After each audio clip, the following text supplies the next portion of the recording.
I was sitting here drawing some fish, and I think I discovered a new way to draw a stick figure fish. When I draw a stick figure fish, it's normally like something like that, right? This is how we draw fish in the most simple way. So then I started thinking, well, I could maybe do something like this and then this. So one curve up on the bottom and then crossing over on the top and then straight down. So that's a fun new way to draw fish in the sort of stick figure style.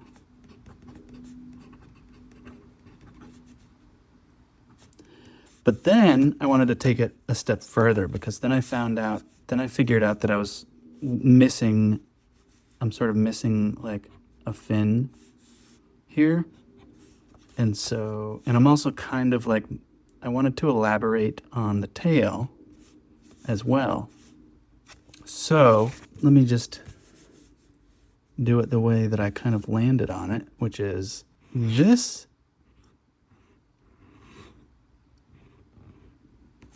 Like that for the tail, right? So up,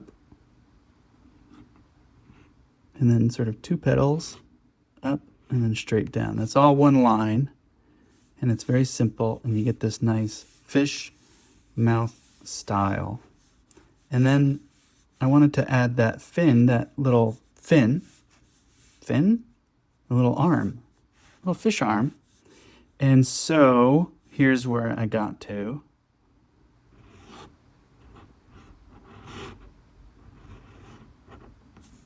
Just like that. What do you think? Does that work? Going to straight into the fin? They end up looking like little whales almost. Let's do it again.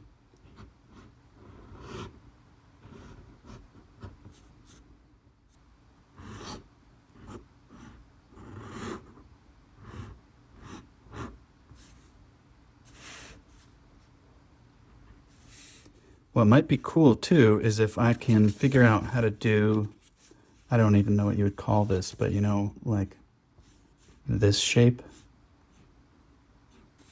Well, I guess I could. Well, yeah, let's see. I could go straight into that as the last thing.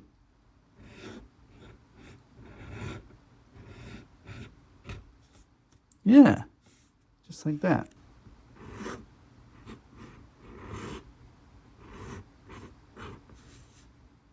Cool. Yeah, I like that guy. What's up, little guy? So the tail is like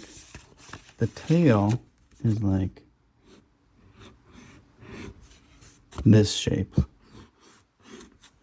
So I don't know if you wanted to practice this movement sort of comes easy to me just because that's kind of how I draw a lot of things, maybe like flowers and fan palms and things like that. So that movement feels natural to me, but if it's not to you, you might just practice that.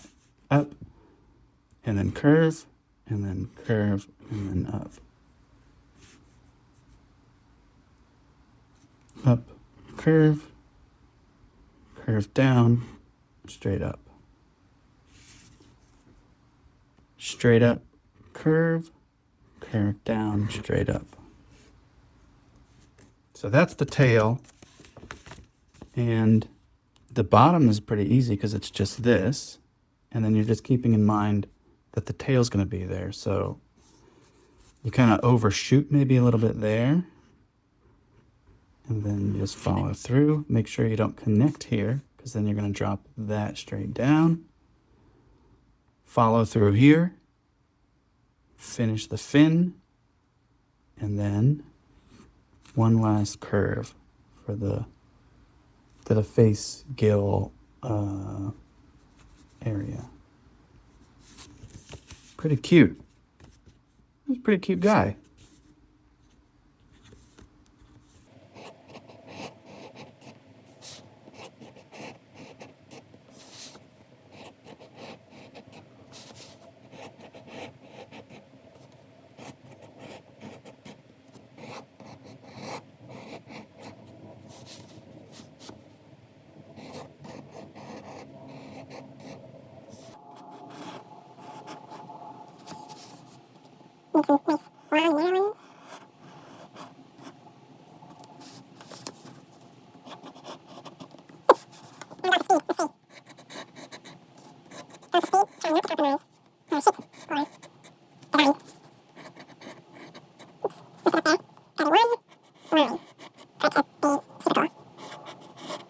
What should we call this guy? Sort of an infinity fish, like the horse, right? The horse was like, oh, I don't even remember the horse. The horse was like this, right? Infinity horse.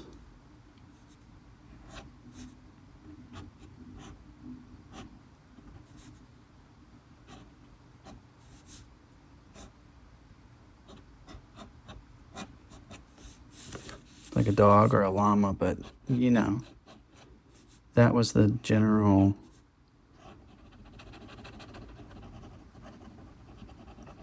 formula for it.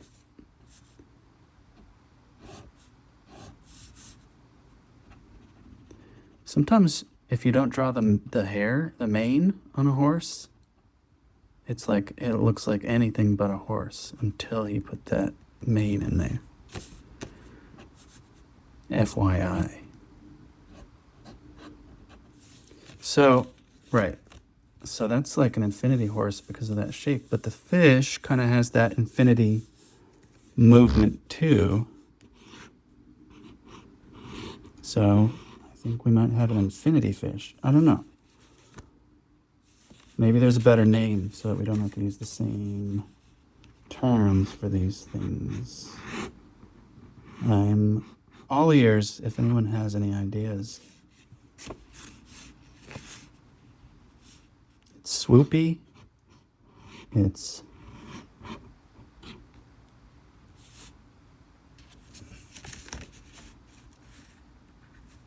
kind of sad. They're not all sad though. I mean, that's just the way the mouth is. They're a little surprised. A lot of them are definitely surprised. But some of them are happy, right? Some of them are just happy. And that depends on this curve right here, I think.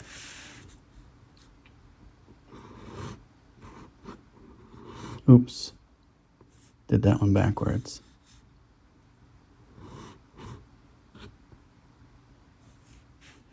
It would be good to be able to do the expression that I want deliberately, but right now I don't have that much control. So it kind of comes out. That's sort of the whale move. If I do a swoop there, then I'm doing sort of a whale. Oops, I did that backwards again.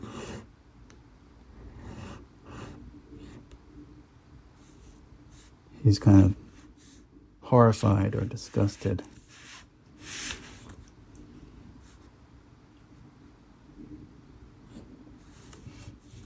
It's a whale until I put that there. I gotta find out what that's called. This thing. It's like a gill, but it's like a main face gill. The big gill.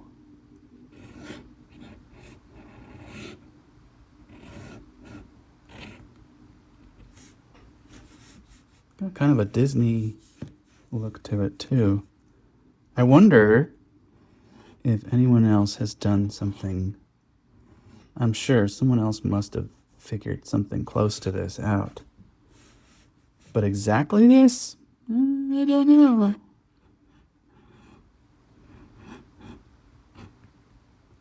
Probably not exactly this, right?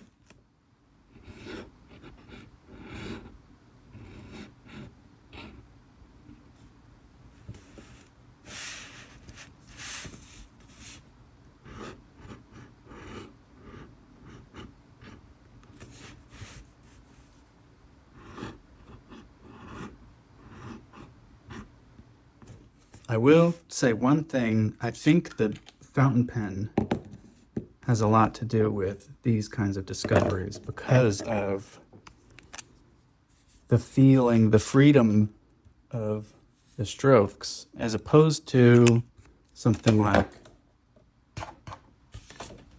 when I was doing these, I was using their microns, and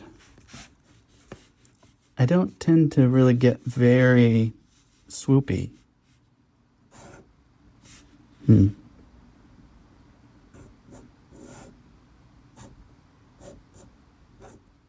more technical, so it's fine, I can draw it, but I don't know if I would come across these things naturally with this pen. But whatever. I wonder if there's one more thing, if I'm pushing it to try one more element on this in the single stroke. Let's try it. What would it be though? Would it be, I guess that, yeah, I mean, it would be that, right? I think we might have our answer. Let's see. The top fin.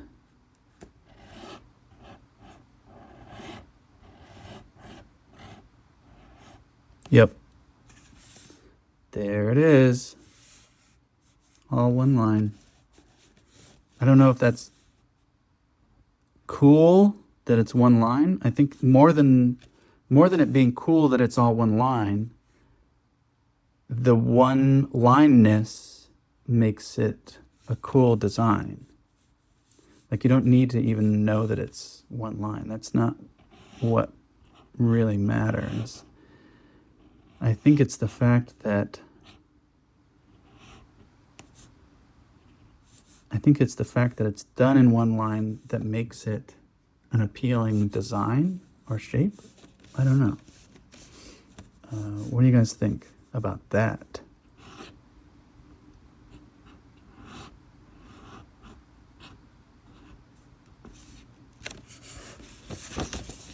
All right.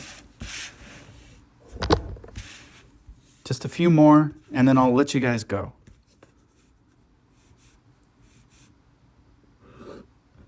I'm just very excited about this.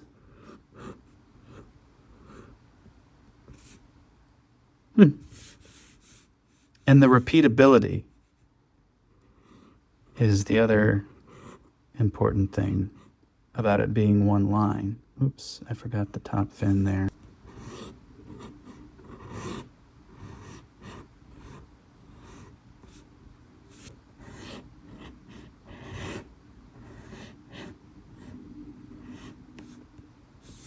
One, 2, 3, 4, 5, 6, 7, 8.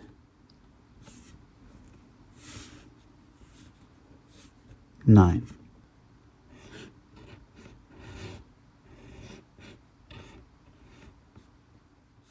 What would I do if I kept going? I don't even want to. I should just stop while I'm ahead on that and just be happy with what we have. I'm already close to pushing it with that last fin on top. But now these guys feel like they're missing these things a little bit, right?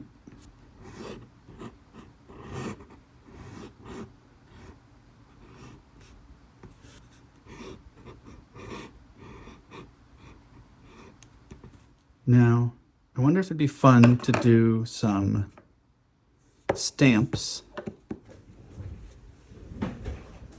Because I was working on these earlier, and these are okay. I liked them before I started, doing these little line fish.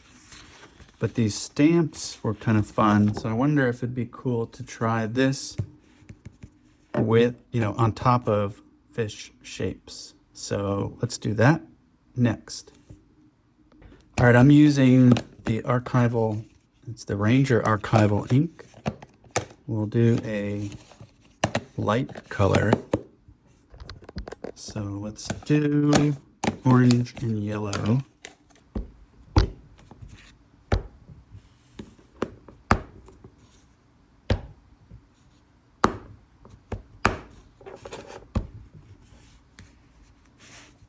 This is what happens when you don't wash your stamp probably had blue on it or something brown maybe before.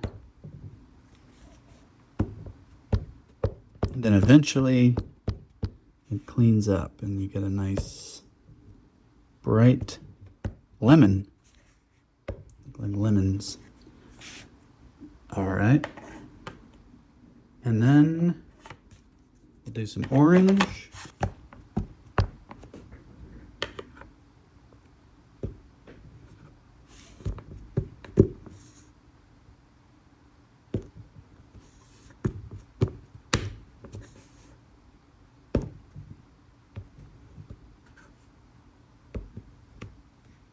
Ooh, a little close to that. One.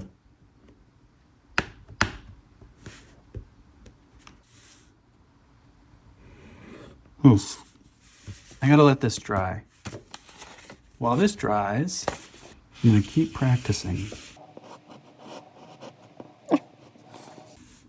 Love this guy. The question becomes sometimes like, am I allowed to do anything else to it? You know what I mean? Because there's such a, I mean, it's great as is, but sometimes I just want to go in and I think that's where I get into trouble. Because now this is less of like a natural form. This is more of like my hand. And it just kind of ruins it somehow, doesn't it? It would have to be like, it might work if it was like something like this. Because this is more gravity is involved or something. Like this is more, it's got the swoopiness of this and it doesn't, it's not trying, I think. It's not trying too hard. Yeah, so that's better if I'm even gonna do those scales. All right, let's try this again.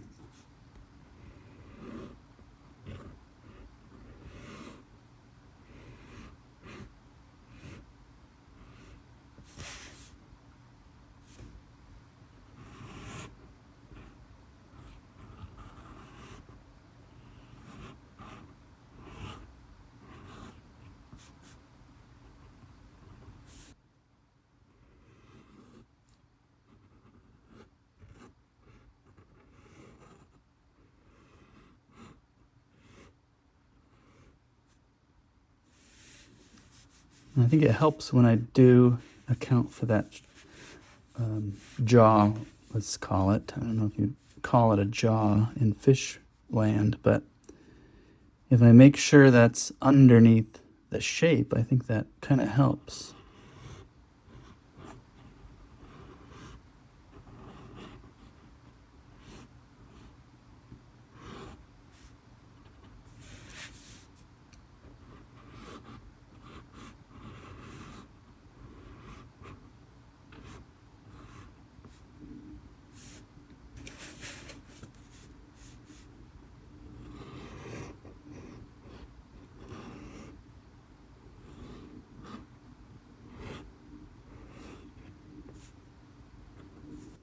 Maybe there's some variations we can explore.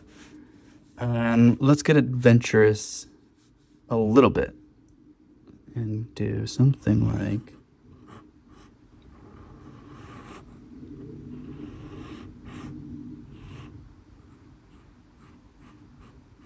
yep, that's fun.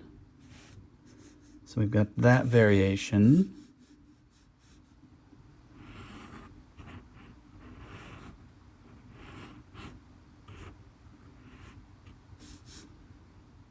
That sort of becomes like a little bit of like a, I mean, I think that works too, just going boom, straight down there.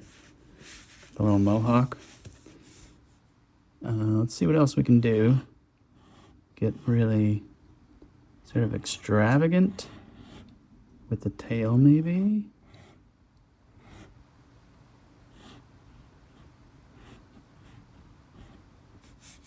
So still all one line, but I'm being a little bit more like I'm trying, get that trying. I don't know if I like that as much. I see my sort of thoughts. You can see my thoughts in it. I don't like that. It's gotta feel like it existed before I came along.